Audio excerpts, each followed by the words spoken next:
In the vein of things like not fully going through or fully sticking, the one case that I had a specific question about was the Microsoft Activision Blizzard case that you guys had. And how you're saying you have to push and develop the case for these things over years, and then to have something like that not go through at the end of it. How does that affect your team's internal morale and how you approach things in the future? Because when you put that much time and effort into something and have it not go through, I imagine it's frustrating. Can I add on to that? We have a lot of gamers in our audience. And if you're the average gamer, you probably don't care that much if Microsoft wants to buy a video game producer like Activision. So like when you guys first saw this, when the merger proposal hit your desk, and you are trying to evaluate, is this problematic? What led you to then go, we do think this is going to cause issues for customers? Like, why should a gamer care about this? So great question. So basically, when those types of deals get filed, we have staff that starts investigating. And they start investigating by requesting, thousands, if not millions of documents from the companies to figure out, why are they pursuing this deal?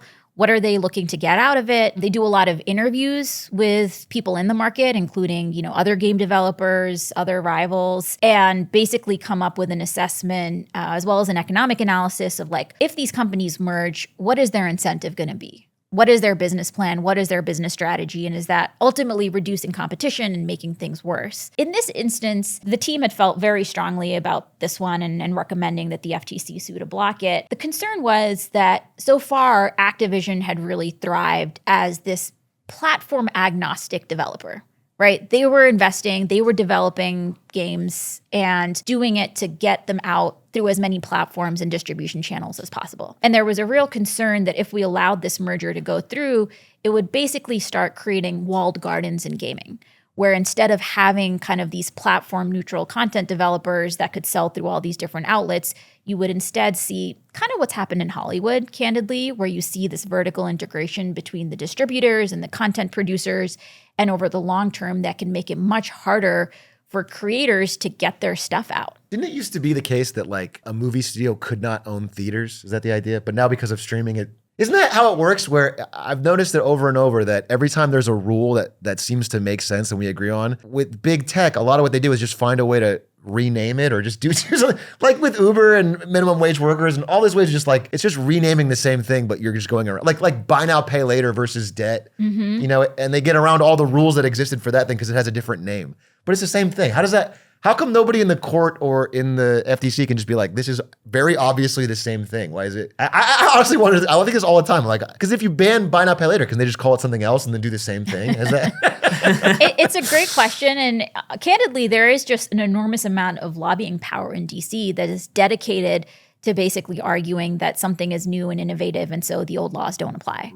Right. I mean, I think we've seen that time and time again. We've seen it with AI, candidly, with, companies trying to say, well, this is so new and different, and so those rules don't apply. And so with AI, for example, we had made it very clear that collusion is illegal regardless of whether you're doing it in an old school way or through algorithms. Discrimination is illegal if you're doing it through an algorithm. There's no kind of AI exemption from the laws on the books.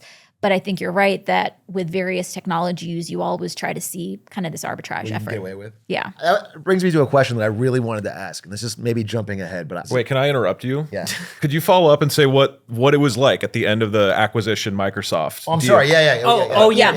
I think the morale part, but I think this ties into everything here, which is the you're fighting against the lobbying, you're dealing with judges in certain areas or certain jurisdictions. And we talked about earlier, Microsoft starts saying, "Oh, we'll do this. We'll let Call of Duty be." Like they start offering those little breadcrumbs to say, well, it actually is fine. So because it does, and the way you've described the FTC in the past is a relatively small agency, right? So when you're in this constant David versus Goliath battle, how do you guys stay motivated and keep the morale up in the wake of things not going through? I was really curious about that because it feels, because there's so much collective support, that we need to keep pushing for these things in general. How do you feel about that? Yeah, I mean, look, those setbacks are tough. And, the team was obviously really disappointed when initially at the district court level, the FTC lost. There was a really strong recommendation to make sure we were appealing that. And so we did appeal it, pointed out where we thought the judge got it wrong.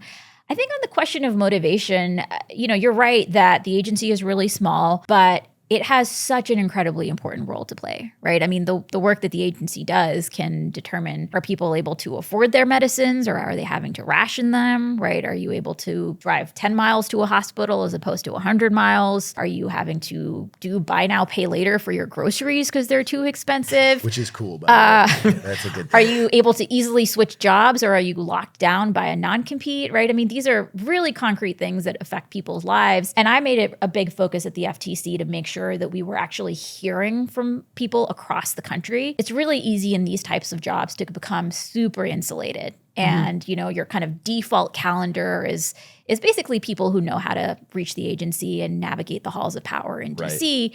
And you're not really as plugged in with like just the vast majority of just Americans. regular folks like podcasters.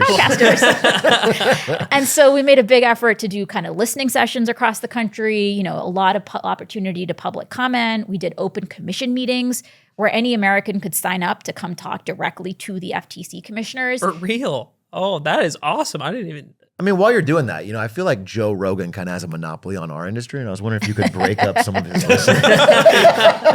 break off Joe into two guys. Break off into two, Joe and Rogan. Wait, can I ask my question? Because I'll forget it, and I really want to ask it. It's something I've been thinking about. You're familiar with like RealPage and like that scares me. Basically, what RealPage is like an AI algorithm that, tell me if I'm wrong, by the way, landlords can like input how much they're charging into, and then it recommends them what price to charge. But what it's doing is everyone is signed up for RealPage. So all the landlords are soft colluding without talking to each other because they're all putting their thing in and it's deciding the best price that they can all, it's like they're one company. So they're doing a monopoly price without having to be a monopoly. That scares me because couldn't any industry do that? And how do you enforce or stop that? Like once they have that capability, it feels like a unleashed Pandora's box demon. Like I'm super scared of that, and I want to know if you have some words that would make me feel like that. That's honestly what I want. Like, because I'm a huge supporter of remission, and I've talked about it a lot on my content. And reading about RealPage, it's like, wait a minute.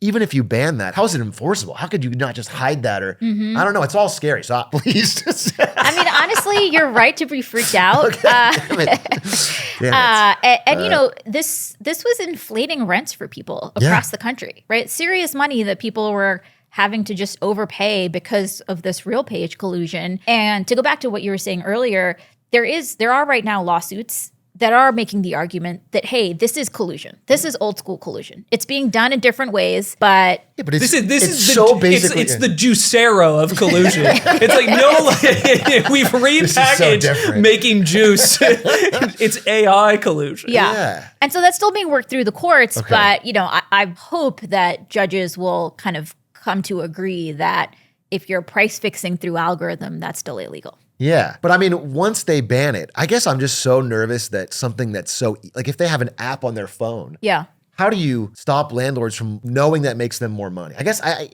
don't know. I guess you just enforce it. But I just, it's spooky because RealPage, I assume, is not the only example of this. I think you said something about airlines, right? Airlines are doing this or? Yeah, they're doing a variation of basically surveillance pricing. So basically the holy grail for companies for a long time has been the ability to charge each person what their willingness to pay is. And so, you know, they want to basically be able to figure out what is your demand curve versus your demand curve. If you're really hungry for lunch, maybe they'll charge you $10 for a burger, but if you're not that hungry, maybe they'll charge you $3. But more nefariously, to the camera so that it doesn't overcharge. You know, I don't even need this. I don't even care about this Wendy's burger. But now there's so much data collected about individual people by data brokers, by this whole shadowy ecosystem that's just tracking you through your phone, through your browsing history, that there is a serious worry that companies will be able to do this. And actually, Delta Airlines just announced on their earnings call that they're going to start using some of these algorithms to price some of their tickets. And so imagine a world in which you have the death in the family, you have to go home for a funeral, and they know that through scraping your email that is, you know, announcing when the service is going to be. They know you're in a tight spot, and so you're going to be charged much more because of that, right? Or imagine that you're a family that has a nut allergy. Are you going to be charged more for the nut-free cereal than for the one with nuts than other families that don't have that, right? And so Well, it's the free market. Well, you could counteract that work. by posting how much you hate your mom who passed away, and that way Delta's like, I don't even need to go. Me No, sending fake emails about how I fucking hated my mom, and to get the lower flight price. every email you see the price drop $20. That is dystopian. That is dystopian. Yeah, that's That is dystopian. horrendous, man. Well, that's what that real page stuff makes me think about. You know, like you said, I think we said this actually off pod we were talking, but sometimes these companies will use the technical difficulty of it to run circles around lawyers and government officials who just can't keep up with. They hear the word AI and their eyes glaze over or whatever. And yeah, I just find that to be a very annoying loophole. It seems like it's coming right at us sort of like a full speed train. The good news is, we started raising the alarm about this at the FTC. We started kind of an inquiry into it. I'm not sure if this FTC is continuing it candidly. One of the first things they did was kind of shut down like a public comment period about it. So, TBD. But states are actually stepping in. And so we see more states and cities introducing laws that would ban this type of surveillance pricing. Very cool. And so, maybe something could be done there. That'd be awesome. What are some of the states that are looking at that right now? So I think there have been proposals introduced in a bunch of places. I think New York is looking at it. I think parts of California are looking at it. But, it's something that more and more state and local lawmakers are reaching out to say, hey, this seems troubling. What should we do? That's awesome. We said the word AI.